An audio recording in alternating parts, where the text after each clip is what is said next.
Well, this is lecture 4 in a series of lectures on the book of Exodus. And this lecture is going to focus in on the 10 Commandments.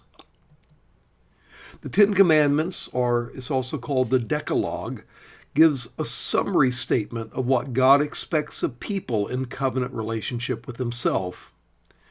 I might mention that these are minimal standards, not the ideal. It's not a person who's especially noble that would do those minimal type standards. Anyway, there are two versions of the Ten Commandments. One is in Exodus chapter 20. There's a parallel in Deuteronomy 5 where Moses repeats the Ten Commandments to a new generation after 40 years. Now, the Ten Commandments can be ordered in different ways, and the ordering that Protestants tend to follow is called the Josephus ordering, where you have the 4 commandments pertaining to God: no other gods, no images, don't take God's name in vain, remember the Sabbath, and then laws pertaining to people, honoring your parents, don't committing murder or adultery, don't stealing, don't bearing false witness, and not coveting. What Protestant Bibles render the 10 Commandments, however, is in the Bible itself, in Exodus 34 and verse 28, and Deuteronomy 4 and verse 13, and Deuteronomy 10 and verse 4. At least in the Hebrew, what it says literally are not the 10 Commandments, but the 10 words. The way that one counts these 10 words can be different than that Protestant or Josephus ordering that we just mentioned. This is by the way, Jews refer to this unit as the Decalogue, which the etymology of which is deca, 10, and logos, word. They're the 10 words going along with a literal rendering of Exodus 34 and verse 28. It turns out that Jews actually order the 10 words, or the 10 commandments, as it were, differently. And so in the first 4 commandments, they see a prologue. I am the Lord your God who brought you forth from the land of Egypt out of the house of slavery. That statement is the first word, even though it's not a commandment. It's a statement of fact. But then they combine what Protestants call the first and second commandments into the second commandment. No other gods before me, and don't make images of God. And so that's the second commandment. And then the rest are the same as the Josephus ordering. As we said, this combines the commandments about no other gods and no images into one command against idolatry. It makes the Decalogue, or 10 words, one statement and 9 commandments. And it does seem a little odd for one of the words to be of a different character, indeed a different genre, than the other 9, and that would be a criticism of this view. It turns out that Catholics also count the 10 Commandments differently than Protestants do. In the Catholic ordering, they have, first of all, no other gods and no images of God as one commandment, the same as the Jewish take. And then don't take God's name in vain is the second. Sabbath is the third. The rest are all the same until you get to the 9th and 10th. The 9th commandment about coveting is broken up into 2 commandments. The first commandment, don't covet your neighbor's house. And then the next commandment, don't cover anything else that belongs to your neighbor. And thus they end up with 10 commandments, or 10 words as well, but they count them differently than the Protestant ordering. Now, like the Jewish ordering, the Catholic ordering combines the law against other gods and images. They make that into one commandment against idolatry. And they maintain 10 commandments by dividing the last commandment on coveting into 2. But that dividing of the 10th commandment into 2 seems a bit arbitrary. The version of the Decalogue in Deuteronomy 5:21, begins with coveting one's neighbor's wife and then lists other things that one might covet. So it doesn't really fit the way that the Catholic ordering breaks things up, which is based on the Exodus version. And since Deuteronomy does not divide the law according to Catholic interpretation, it seems better to take the command against coveting as one command with different aspects of how you can apply it, rather than breaking it up into two. You can see it here in Exodus 20 and verse 17. You shall not covet your neighbor's house. You shall not covet your neighbor's wife, or his male or female servant, or his ox or donkey, or anything that belongs to your neighbor. And then in Deuteronomy's version, you shall not covet your neighbor's wife. You shall not set your desire on your neighbor's house or land, his male or female servant, his ox or donkey, or anything that belongs to your neighbor. Again, Deuteronomy doesn't really fit the way that the Catholics have divided the commandments in making this into two commandments. Catholics dislike the Josephus ordering since Catholics worship using images of God in their icons. In their way of analyzing the not making images, it only applies to images of pagan gods, whereas Protestants have historically considered this a violation of the second commandment to make images of even the one true God. So images of Jesus or images of God the Father would be a violation of the commandment against images, but not in the Catholic way of looking at it.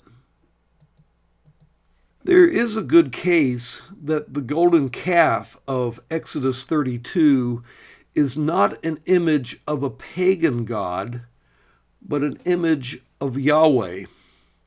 In other words, it was not a violation of the first command against other gods, but a violation of the second command against images of God.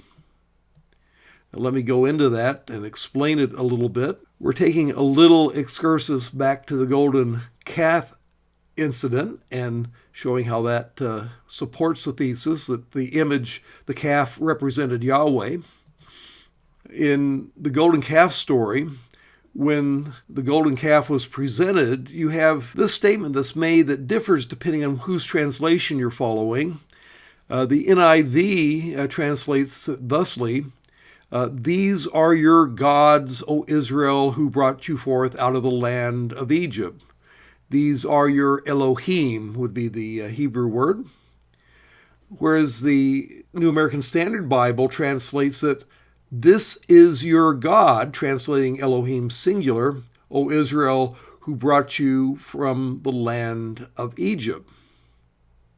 Now, which is it? Is it "these are your gods," or is it "this is your God"? Well, how many golden calves were there? Well, the text has one golden calf, and that would imply that there is one God and not many gods that are being represented by the calf. So I would choose the New American Standard Translation over the NIV's translation in that regard.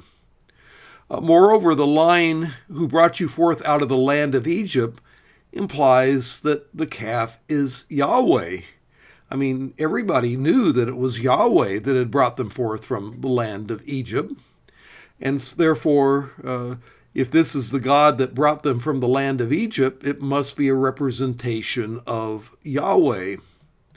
It also goes along with when they built the golden calf, Aaron declared a feast to Yahweh, a feast to the Lord. Tomorrow will be a festival to Yahweh in chapter 32 and verse 5. And why are they having a festival to Yahweh if the calf represents some other god or gods? And the answer is, well, it doesn't represent another god or gods. It represents Yahweh. In other words, the golden calf incident was not a violation of the first commandment against other gods. It was a violation of the second commandment against making images of God. The implication of the golden calf is that it represents Yahweh, and that implies that the Catholic and Jewish orderings of the Ten Commandments are wrong in that both combine the commandment against other gods and the commandment against images into one command. But the golden calf is a violation not of the first commandment, but of the second, against images. And all of this implies that the Josephus ordering is the correct ordering. Well, let's make some brief comments on each of the 10 commandments. The first commandment, you shall have no other gods before me. You can divide that up into kind of basic concrete meanings to more abstract meanings. The basic concrete meaning would be you're not to have any image of any other gods in the tabernacle. In the ancient Near East, in the temples, they often had shrines not only to the main deity of the temple, but to minor deities, but not in Israel. They were not to have any images of other gods in their sanctuaries. More abstractly, they were not to worship other gods at all in the Promised Land. But then you could look at an underlying principle behind this commandment. Anything that displaces God as central in our life is, in effect, an idolatry. And so the fundamental principle of this first command is that nothing is to displace God's place that God deserves in our life. Now, I should comment that Israelite religion was less tolerant than polytheism. Polytheism can acknowledge a God without denying the gods of other peoples. They can worship one God first and worship other gods in a secondary way. But the Israelites were to give no place to other gods. And the first command brings Israel ultimately to monotheism. Technically, it teaches henotheism, the exclusive worship of one God. It does not explicitly deny the existence of pagan gods, but denial of any place for other gods in one life is a first step towards full monotheism. Let's move on to the second command. You shall not make for yourself an image in the form of anything in heaven above, or on earth beneath, or in the waters below. You shall not bow down to them or worship them, for I, the Lord your God, am a jealous God, punishing the children for the sins of the parents to the third and fourth generation of those who hate me, but showing love to 1,000 generations to those who love me and keep my commandments. Now, Deuteronomy 4, verses 15 through 16, confirms that this second command applies to Yahweh.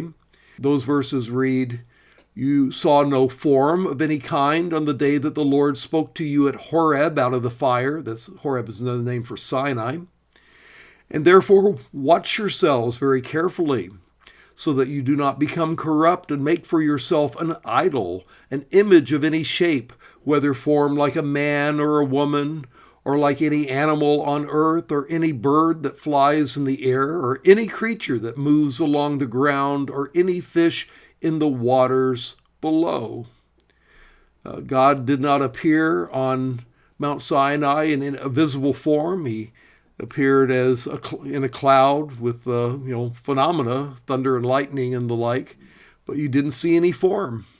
And that's to teach you not to make an image of God. Now, why are images of God wrong? Well, one, images of God misrepresent God. God may be strong like a bull, but he's not dumb as an ox. Secondly, images promote magical practices. If you have an image, well, then you get the idea that you can manipulate the image and therefore manipulate the God, kind of like voodoo dolls, that you can manipulate the voodoo doll and supposedly manipulate the person that the doll represents. So it can promote magical practices. And then images can degenerate into full-fledged polytheism. If you have two images of the same God, maybe one person represents God as a warrior, another person represents God as an ox, Well, over time, that can become two gods, the warrior god and the ox god. And so it can degenerate into polytheism. Now, one of the problematic things that is said in this section is that God is a jealous God. It says, "You shall not bow down to them or serve them, for I, the Lord your God, am a jealous God." And how can God be a jealous God? I mean, isn't jealousy a sin? Well, the answer is, no. Envy is a sin. Jealousy is not necessarily a sin. If it's used in the sense of a synonym for envy, then it is. But there are cases where jealousy can be justified. For example, it's not wrong for a husband to be jealous of his wife when a man makes inappropriate advances towards her. God is jealous in that he is zealous to maintain that which is rightly his. And there's nothing wrong with that kind of jealousy. His people belong to him, and he doesn't want any other god encroaching on his exclusive relationship with his people.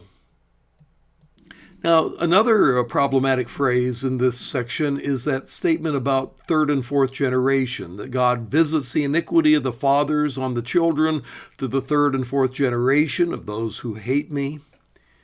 And it seems a little bit unfair. Why punish the children for what the fathers have done? Perhaps the best way to look at this is that 3 to 4 generations could be a way of referring to a household. You have a son, a father, a grandfather, sometimes a great-grandfather. You can have as many as 3 or 4 generations in a family. And when one member of the household sins, that sin can affect the whole household. And thus God visits or punishes sins to 3 or 4 generations. So, for example, if the father commits theft, he might be punished, and that punishment would affect the entire family. Another statement that needs explanation, that God shows love to 1,000 generations of those who love me and keep my commandments. Now, this is in contrast to 3 or 4 generations. So God punishes to the 3rd or 4th generation, but he shows this love to 1,000 generations of those who love me and keep my commandments. Deuteronomy 7 and verse 9 comments on this law. Know therefore that the Lord your God is God.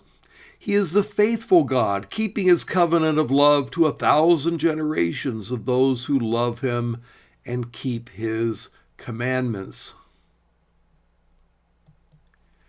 Now, which is greater here, God's gracious side or God's judgment side?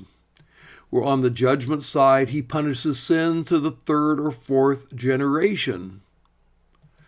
But on the gracious side, he shows his love to the 1,000th generation. Which is more, 3 or 4 or 1,000? And it's clear that 1,000 is more.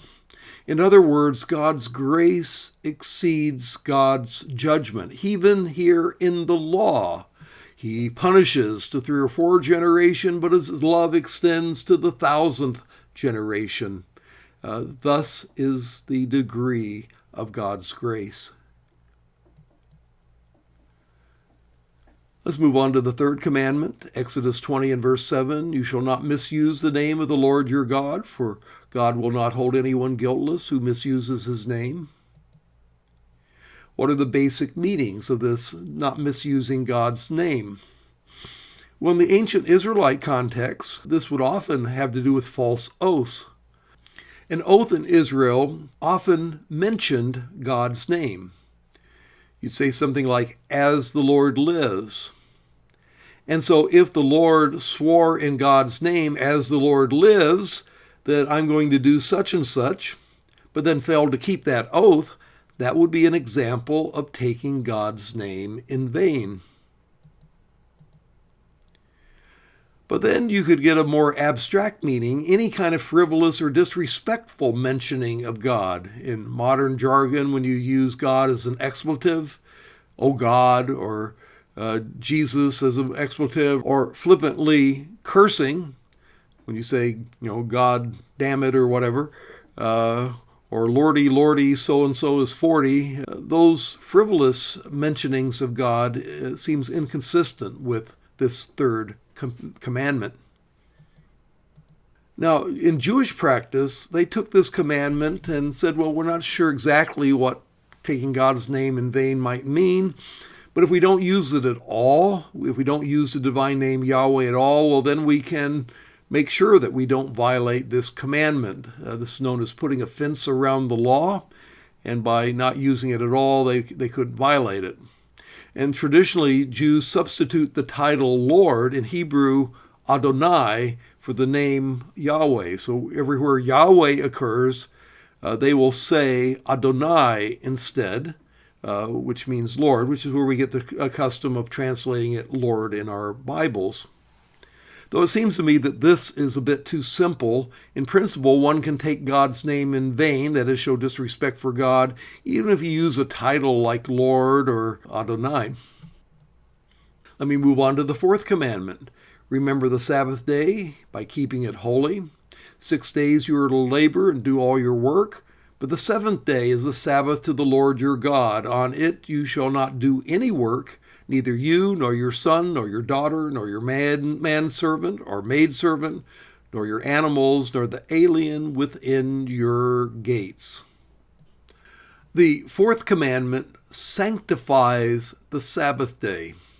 The Jewish Sabbath is on the seventh day of the week, which is Saturday, or more specifically, Friday at sundown to Saturday at sundown, from sundown to sundown. Now, there's a religious emphasis to the Sabbath day.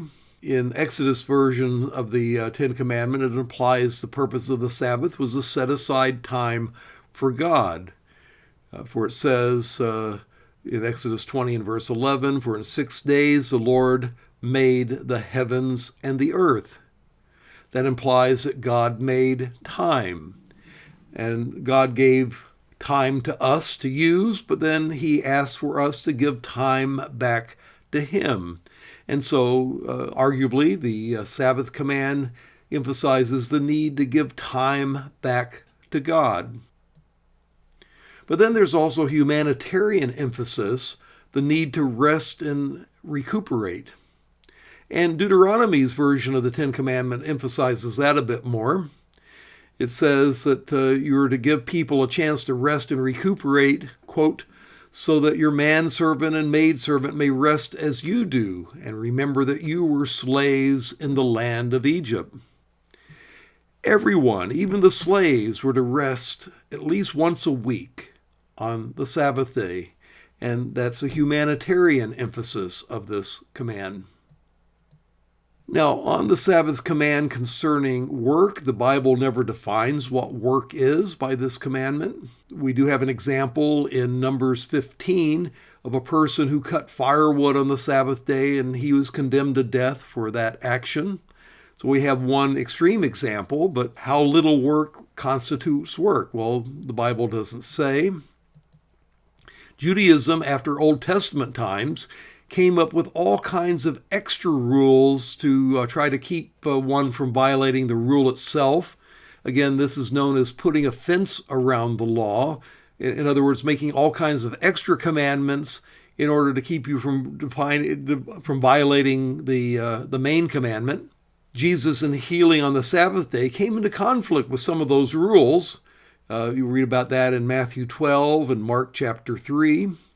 But he didn't violate the command itself by healing on the Sabbath.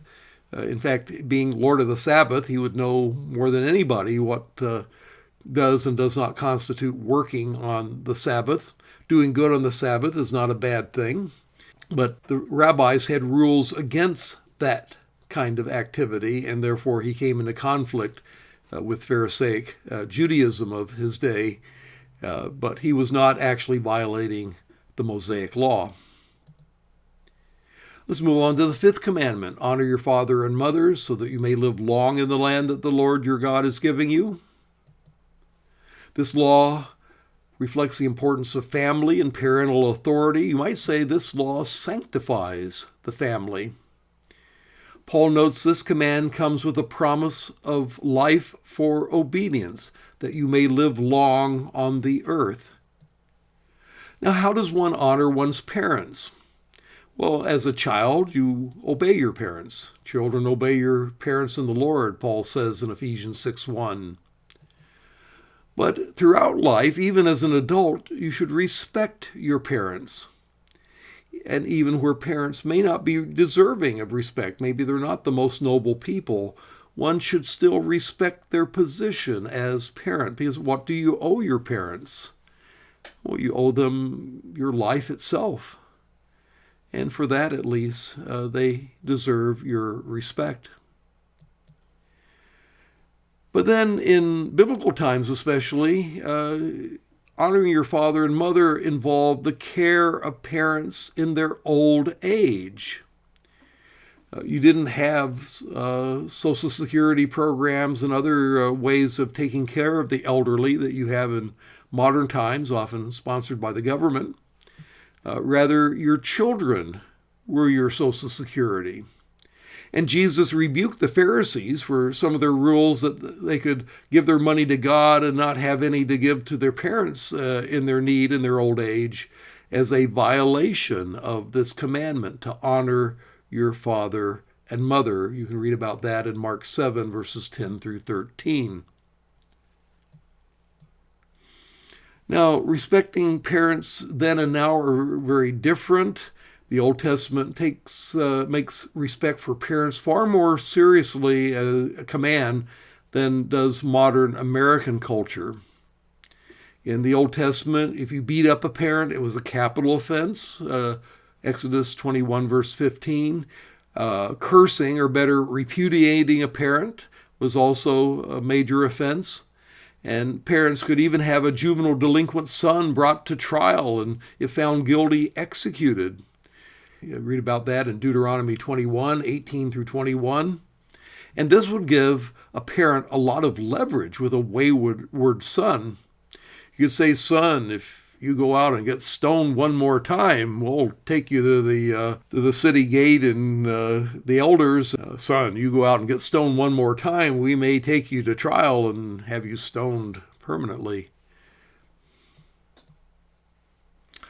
The sixth commandment, you shall not commit murder. This law sanctifies human life. Law doesn't exclude all kinds of killings. It doesn't exclude the slaughter of animals for food. This is allowed in Genesis 9. The word for kill in Deuteronomy 20:13 is specific to manslaughter. It doesn't exclude war. God commands Israel to make war against the Canaanites.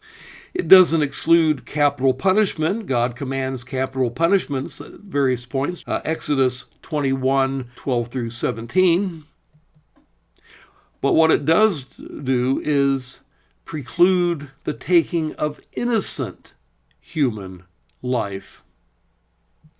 Now, Jesus quoted this commandment and added to it that anyone who is angry with his brother is also subject to God's judgment. Matthew 5, 21 and 22.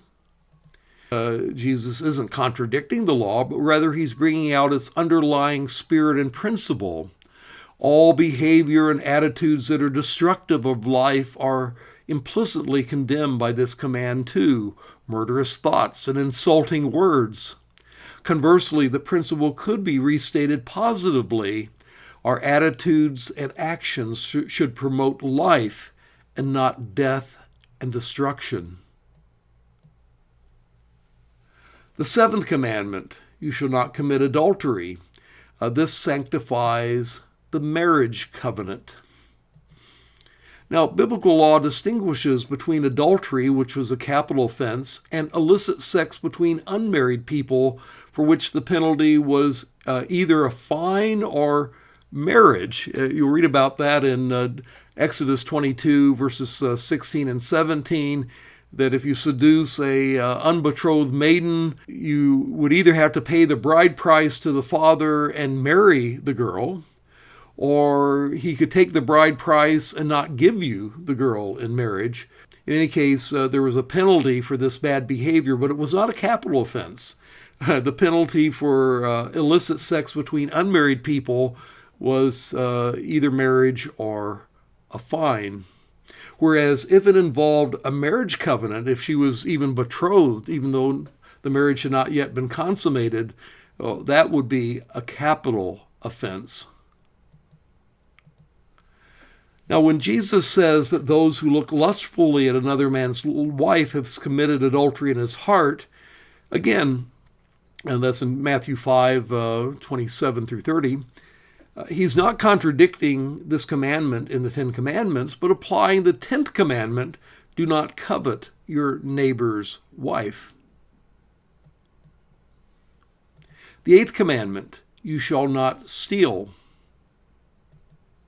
Now, this law reflects respect for property. Unlike utopian visions of Marxism, the Bible assumes the validity of the principle of private property and protects it by law. The 9th commandment, you shall not give false testimony against your neighbor. Now, the way this is worded in the Hebrew suggests that this law originally applied to a courtroom setting. That is, you should not commit perjury. You should not give false testimony in a court against your neighbor. And the penalty for perjury was potentially very severe. Whatever crime you're accusing your neighbor of that they didn't commit, you could be given the penalty for that crime, Deuteronomy 19, verses 16 through 21. Though this law originally applied to a courtroom setting, if you principalize it, the principle of this law applies to all falsehoods, slander, malicious gossip, and the like. Again, this law sanctifies the truth. And finally, the 10th commandment, Exodus 20, verse 17, you shall not covet your neighbor's house, you shall not covet your neighbor's wife or his maidservant, manservant or maidservant, his ox, his donkey, or anything that belongs to your neighbor. Coveting is desiring what does not belong to you or desiring that to which you have no right. And envy and greed are both examples of coveting.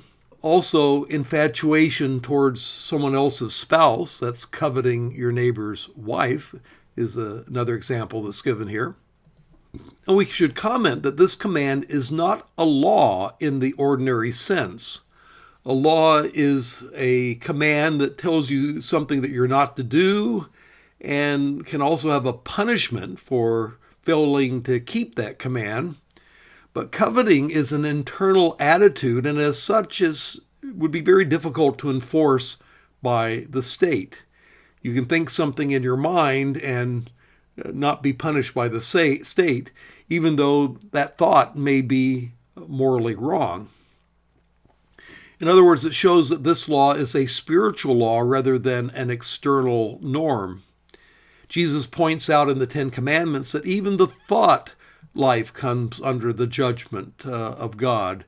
If you covet your neighbor's wife, if you lust after her in your heart, then you are guilty even if you don't do the deed. Now, this final commandment sanctifies the heart. Well, that's a brief presentation on the 10 Commandments in our series of lectures on the book of Exodus. And the last lecture will go on to talk about the theological themes in the book of Exodus.